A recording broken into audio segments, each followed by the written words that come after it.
toute la grande clique de la Jet Set en train de se préparer pour les 20 ans du coupé décalé. Donc je pense qu'il ne s'est pas servi du moment où l'autre événement existe, qui va se faire.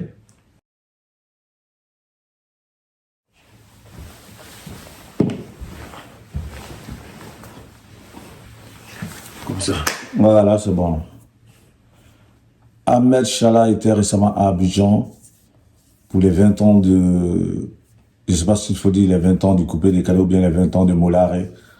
En tout cas, une chose est sûre, il est de retour d'Abidjan après 3 semaines. Nous le retrouvons chez lui à domicile en France, à Paris. Comme on le dit, pour prendre les nouvelles du pays. Ahmed Chala, Abidjan, ça a été? Oui, ça a été, monsieur Koumbé, merci. Bonjour, ça a été. Pour la grâce de Dieu, tout s'est bien passé. C'est un échange fraternel, très amical. On va échanger à bâton rompu, mais dans un esprit vraiment fraternel. Là, on a affaire au coach vestimentaire ou à l'artiste coupé décalé désormais, je ne sais plus. On a affaire un peu à... D'abord, je voulais vous dire merci d'être passé à mon domicile pour cette belle émission que vous m'offrez avec Arthur People. Et là, on a affaire à l'artiste, on a affaire au coach vestimentaire, parce que j'ai toujours dit aux gens que moi, je ne fais pas du coupé décalé. Et je vis du coupé décalé. Donc, je suis toujours l'artiste que tout le monde a connu, tout le monde connaît d'ailleurs. Aujourd'hui aussi, je me suis lancé dans le coaching vestimentaire parce que la mode, c'est ma vie, c'est quelque chose que j'ai toujours rêvé de faire. Et puis, Dieu m'a donné cette grâce d'avoir cette belle taille de mannequin. Et puis, c'est quelque chose au fait que je me suis toujours intéressé à ça. Donc, je me suis beaucoup cultivé. Et puis, depuis des années, je suis quelqu'un qui aime bien s'habiller. Je fais beaucoup de recherches aujourd'hui. Le petit don que Dieu m'a donné, le petit savoir, je me documente beaucoup, je me renseigne beaucoup, je lis beaucoup, je me cultive beaucoup. J'apprends beaucoup aujourd'hui, je fais du coaching vestimentaire. Et puis aussi, je vends aussi des vêtements en ligne, tout ça. Avant de parler des vêtements que tu vends en ligne, tu revendiques certes le statut d'artiste coupé décalé, et pourtant on a vu que lorsque tu étais à Abidjan, tu mettais plus en avant le coach vestimentaire que tu es désormais. Quelque part, tu veux qu'on retienne quoi de toi? Qu'on retienne l'artiste coupé décalé ou bien cette reconversion de coach vestimentaire? Bon, je pense qu'il n'y a pas eu de reconversion. Il y a eu une petite casquette qui s'est ajoutée à mon savoir. Et donc, je suis l'artiste. Bon, aujourd'hui aussi, je fais du coaching et puis je vends des vêtements en ligne. Et puis, je compte ouvrir des boutiques à Abidjan. Et par la grâce de Dieu, je pense que tout va se réaliser. Et je suis toujours artiste. Je suis toujours artiste. C'est ce que disait tout à l'heure M. Koumbé, je suis quelqu'un qui vit de coupé décalé, quoi. Donc, je ne peux pas régner ce concept qui m'a fait connaître. Et puis, en même temps, c'est vrai qu'avant ça, j'étais déjà connu, mais qui me fait plus connaître. Et donc, je ne peux pas régner le coupé décalé. Le coupé décalé, c'est ma vie, quoi. C'est normal parce que ton premier single est sorti en 2005. Ouais. Il y a pratiquement, on va dire, 18 ans en arrière. Le temps passe très vite, monsieur. 18 ans en arrière. Ouais. Lorsque tu t'es retrouvé en studio pour cette chaussure qui t'a coûté sincèrement cher. Ouais, je suis monsieur Koudou Athanase, dont je fais un big up. Monsieur grand frère Koudou Athanase. Portez-vous bien, je suis là, je vous salue. Merci pour ce que vous faites pour la musique. Parfait. C'est bien de savoir que tu es toujours l'artiste coupé décalé, tu es toujours dans ce milieu. Et pour preuve, lorsque tu es parti à Abidjan, c'était pour les 20 ans de coupé décalé et surtout les 20 ans de Molaré. Comment est-ce que ça s'est passé, cette fête?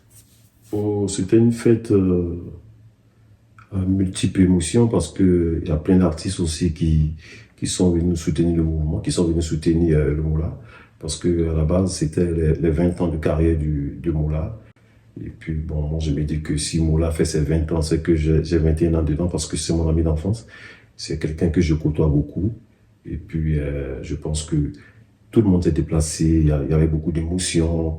C'était bien parce qu'il y avait ses amis aussi de la Jet Set que je côtoie très souvent. Et puis, la fête s'est bien passée en tout cas. Toute la Côte d'Ivoire a vu, toute la Côte d'Ivoire a mis le spectacle du Moula, du concert du Moula. C'était les 20 ans de Moula ou bien c'était les 20 ans du coupé décalé? Non, c'était les 20 ans du Moula. Après, nous sommes en train de s'organiser pour organiser les 20 ans du coupé décalé. Et là, je pense que ça doit être en décembre, mais la date n'est pas encore fixée. Aujourd'hui, Dieu merci, l'État de Côte d'Ivoire a accepté de nous soutenir dans cette œuvre parce que nous avons fait beaucoup pour le coupé décalé. Et pour la Côte d'Ivoire, on a fait connaître la Côte d'Ivoire aussi à notre manière. Donc, je pense que ça va se faire par la grâce de Dieu, Inch'Allah. Inch'Allah. C'est vrai que toi, tu es l'ami d'enfance de Mola, et c'est tout à fait normal que lorsque son ami a évolué et est arrivé à ce niveau, c'est important que tu lui apportes de la force. Mais est-ce que tu n'as pas l'impression que vous qui êtes des acteurs du coupé décalé, surtout ceux de la Jet Set, quelque part, Mola s'est servi de vous pour se mettre un peu en lumière? Moi, je pense que la question que vous me posez, elle est très sensible. Mais je pense que vous savez comment moi je fonctionne. Moi, je suis quelqu'un qui dit la vérité. Il ne s'est pas servi de quelqu'un. Et je pense que Mola, il m'a tout expliqué. Il a eu une opportunité de se vendre parce que ça fait quand même 20 ans quand même qu'il fait de la musique. Si aujourd'hui, il y a des promoteurs qui étaient prêts à le soutenir pour faire ses 20 ans de carrière, il a sauté sur l'occasion.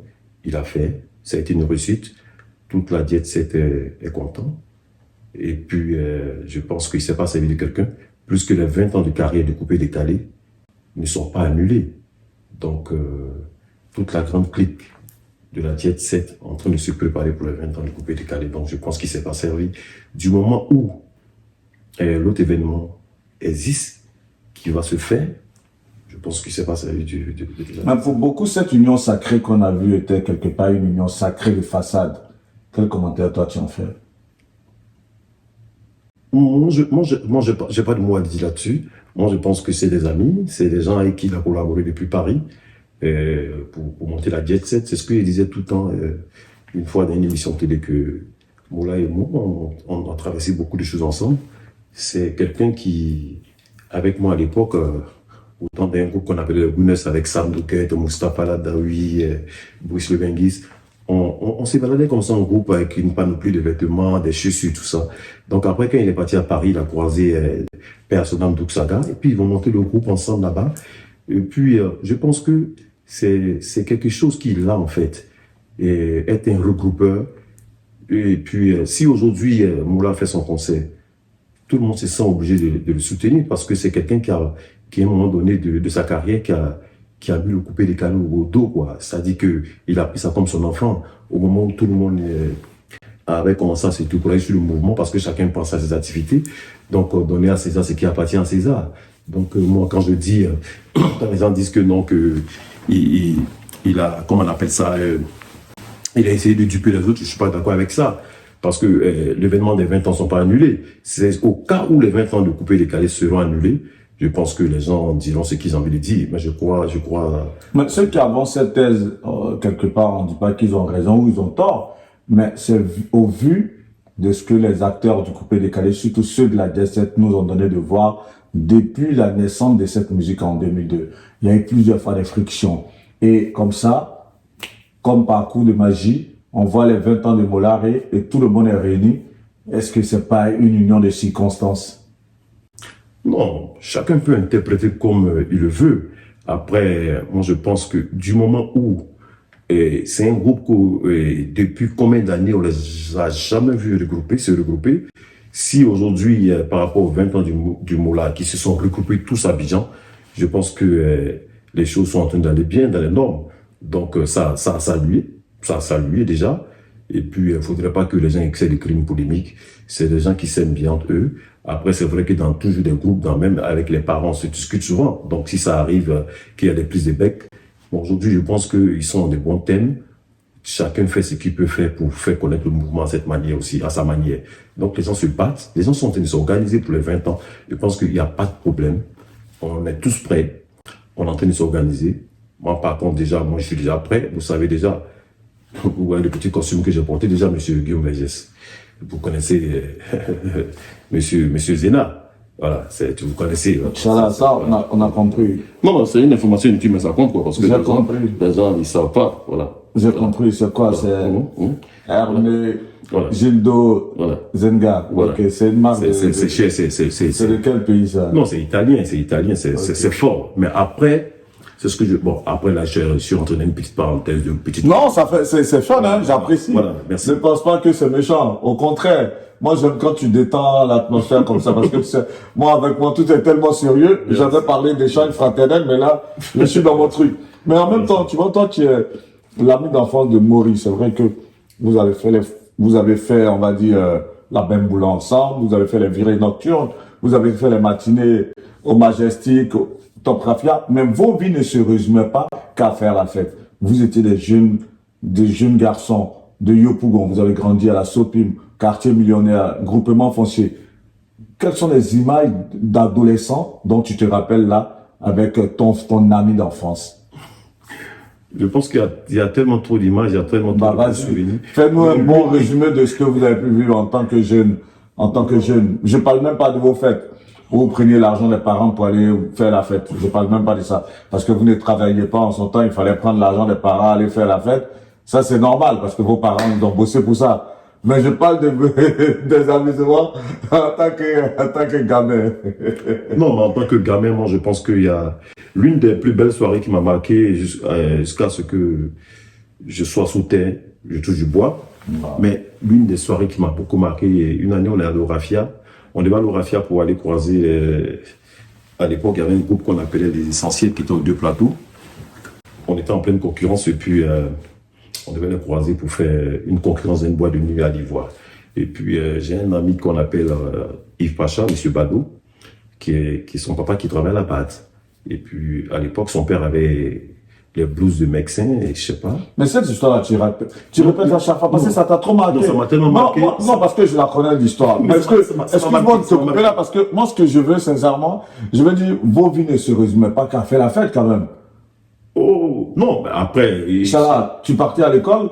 Bien sûr. Mori partait à l'école. Oui, Mori partait. Quand vous vous retrouviez. Oui, mais quand on se retrouve, tout le monde partait à l'école. Oui. Après, quand on se retrouve, et c'était, on parlait juste des boîtes de nuit. Après, chacun, quand on va à l'école, après, c'est juste des boîtes de nuit. On était vraiment innocents, on était vraiment ignorants. On était vraiment ignorants sur tous les bords. C'était les soirées, les soirées, les soirées. Tu n'as pas de souvenir de moments que vous avez passé au quartier comme ça, à parler d'un truc, ou bien il y a eu une dispute? Tu n'as pas ces souvenirs, vos souvenirs, c'était dans la... Moi, je me rappelle qu'un jour, on avait un grand frère qu'on appelait Dada, qui est toujours là, paix à son âme, qui a eu des discussions. Tu dis paix à son âme. Non, pardon. Et non, j'ai dit, excusez-moi de la frappe. Du coup, en fait, Dada, c'était un grand frère du quartier qui était l'un des plus grands bagarreurs que tout le monde respectait. Il a eu à avoir des soucis avec un jeune qui venait de notre quartier, et puis il a apporté main à notre grand frère Dada. Et puis, le temps que Dada se défende, moi et Moula, on venait d'une boîte de nuit, on a vu le jeune porter main à notre grand frère. Et moi et Moula, on a commencé à poursuivre le gars, on a taclé dans la pelouse, on a commencé à frapper le jeune. Désolé mon frère, si tu regardes la vidéo, ça m'a marqué parce que c'était une vraie complicité. On s'aimait, nous les gens de Sopim, avec les gens du groupement foncier. Parce que à la Sopim, c'était un quartier un peu plus résidentiel, et puis groupement était un quartier normal. On s'aimait parce qu'à l'époque, moi j'habitais au groupement, et Mori il habitait au quartier résidentiel, et moi j'habitais à la Sopim. Mais la Sopim aussi c'est un quartier résidentiel, donc on s'aimait tous, il y avait... Donc franchement, il y a de beaux souvenirs. Monsieur Guillaume, excusez-moi si je me rappelle plutôt des souvenirs. Là, bizarrement, on a plus 30 ans. Imagine un peu, c'est des histoires qui sont passées il y a tellement longtemps. Celle qui m'a plus marqué, c'est celle de la blouse. Mais comme je t'avais déjà dit ça dans une autre émission, je suis vraiment désolé. Non, il n'y a pas de souci. Qu'est-ce que ça te fait justement de voir ton ami d'enfance arriver à ce niveau en termes de statut social aujourd'hui? Certes, il est certes artiste, mais c'est un chef d'entreprise. C'est quelqu'un aujourd'hui qui fait pas mal d'événements, qui a su pas mal de coups avec des ministères, avec des institutions. Qu'est-ce que ça te fait de le voir à ce niveau? Moi, je pense que je fais partie des gens, de ses amis dans l'entourage qui est le plus heureux de sa réussite. Je suis content pour lui. Parce que si on pouvait essayer de mettre un laser pour voir ce qui se passe, que l'amour que je porte pour mon ami, et les gens les voient que je suis une personne vraie. Moi, je suis content pour lui, je suis très content. Aujourd'hui, c'est lui qui détient le showbiz en Côte d'Ivoire au niveau du coupé décalé. Je suis très content pour lui. Je suis content que c'est lui qui organise tous les événements en Côte d'Ivoire. Je suis heureux. Et moi, très souvent, excusez-moi, les gens essayent de créer un petit froid pour dire non, tes amis ont percé, tu n'as pas percé ton ami. Moi, je dis, par la grâce de Dieu, je n'ai pas faim. Et puis, je n'aurai jamais faim. Parce que je suis une personne courageuse. Je suis quelqu'un qui suis comme un lion, comme un soldat. Je me bats pour gagner mon pain quotidien. J'ai mes affaires, j'ai mes activités. Mais Moula, aujourd'hui, par rapport à nous tous, on est tous contents pour lui. Moi, par contre, les gens peuvent penser ce qu'ils ont envie de penser. Mais moi, je suis tellement content pour lui. Mais ce qui nous laisse, vous ne pouvez pas savoir. C'est vrai que tu es content pour lui, mais pourtant, vos rapports n'ont toujours pas été aussi... parce que lui-même le dit, hein, il dit vous vous engueulez très souvent. Il y a eu des mots, il y a eu de longs fronts de vous. Donc, comment est-ce que vous avez vécu cette période où il y avait ce froid dont il a parlé aussi, si c'est un plateau télé? Non, parce que c'est normal, parce que, vous saviez, même avec nos parents, on se discute souvent. En amitié, c'est normal que ça arrive. Maintenant, le plus important, c'est ce qu'il dit tout le temps aux gens. Et lorsqu'on en parle, on ne doit pas être en parole jusqu'à ce que chacun de nous quitte la terre. Et il y a des fois souvent qui arrivent, il peut y avoir des mésententes entre toi et ton frère, entre toi et ton ami, et puis après vous le réglez. Donc si Moula et moi on se discute souvent, après on se parle, c'est ça en fait la vraie amitié. Elle est originale, elle est vraie. C'est pas quelqu'un qui va chercher à détruire l'autre. Moi je ne mange pas de ce pain. Donc c'est normal s'il y a des froids. C'est normal. Souvent, on roule une voiture, on paye une voiture à 20 000 euros, 30 000 euros, la voiture tombe en panne. Donc, en amitié aussi, il peut y avoir des prises de bec. Mais le plus important, c'est de se pardonner et puis de recommencer tout à zéro pour dire non, tu m'as fait ça, je n'ai pas aimé. Et puis, on avance ensemble. Dans ta nouvelle casquette de coach vestimentaire, il est prêt à te donner un coup de main? C'est là-dessus qu'elle prend le coup de main. Je sais pas. Peut-être que quelque part, tu as besoin d'étoffer ton business parce que c'est un business qui demande pas mal d'investissement. Tous ces vêtements que tu payes, si ton salaire, on ne sait pas combien tu gagnes par mois, mais si tout ça doit rentrer dans les vêtements, je suppose que ton ami quand même va venir en renfort quelque part, non? Non, moi je pense que l'apport que Moula m'a apporté, c'est l'apport de la visibilité. Sur le plan financier, je pense que déjà, Dieu m'a fait une grâce. J'ai un budget qui est bien préparé pour ça. Maintenant, après, s'il veut être actionnaire avec moi, ça me fera plaisir parce qu'il fait quand même un beau mannequin quand même aussi pour que je puisse travailler avec lui, un bon collaborateur. Donc moi, ça ne me gêne pas que je travaille avec Moula.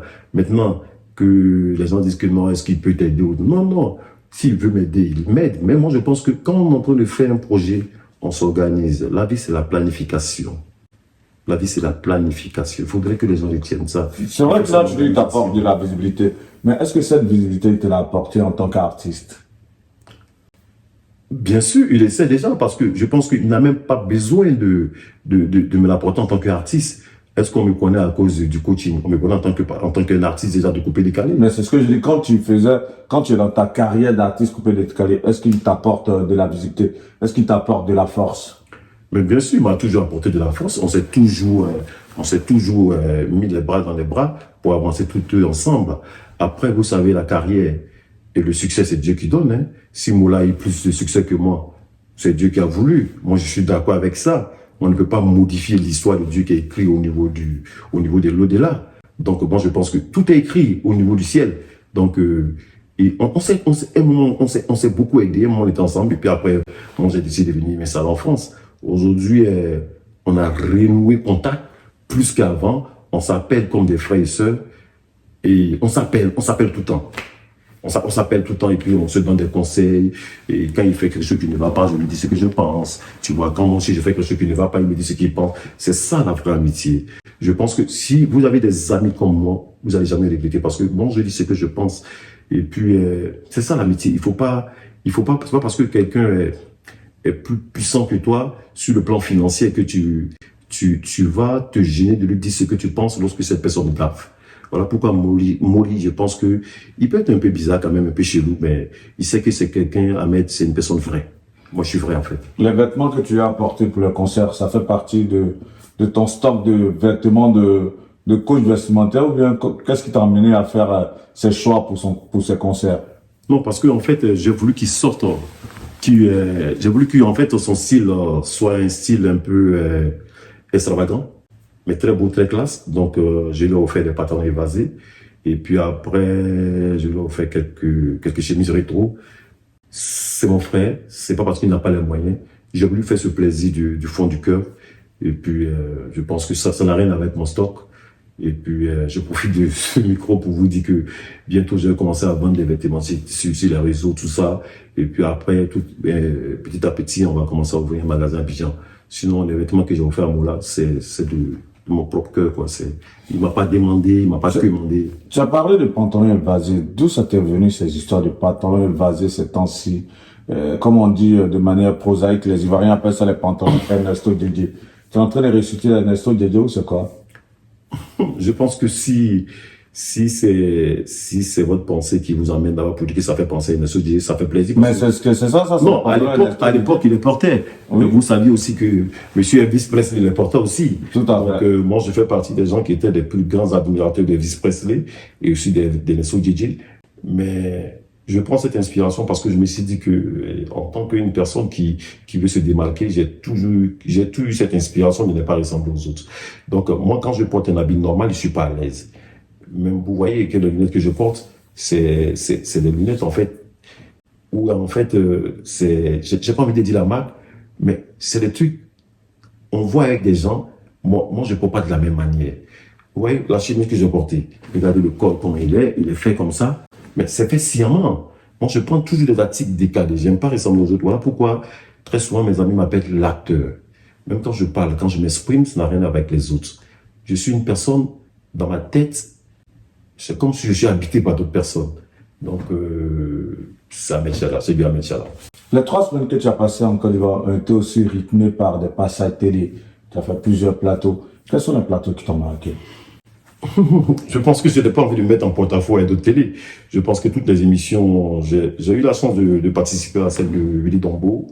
J'étais parti pour enregistrer une seule émission. Après, finalement, la directrice a négocié avec moi pour que je puisse faire une deuxième émission parce qu'elle a aimé la première émission. Après, j'ai fait une autre avec Yves Dero, que je dis merci. Et puis, tous les plateaux de télé que j'ai fait, j'ai beaucoup aimé, j'ai beaucoup kiffé, en fait. C'était bien, on s'est projeté dans le futur, on a parlé de tout, on a parlé de mots, on a parlé de musique. Donc, il n'y a pas de choix je n'ai pas de choix pour dire que non, que telle émission j'ai plus aimé, non. Je pense que c'est des télés qui m'ont donné une grande visibilité. Donc, je les salue au passage, la FTV, NCI. Je dis merci à tous ceux qui m'ont donné cette opportunité de m'exprimer en tant qu'artiste, en tant que coach vestimentaire.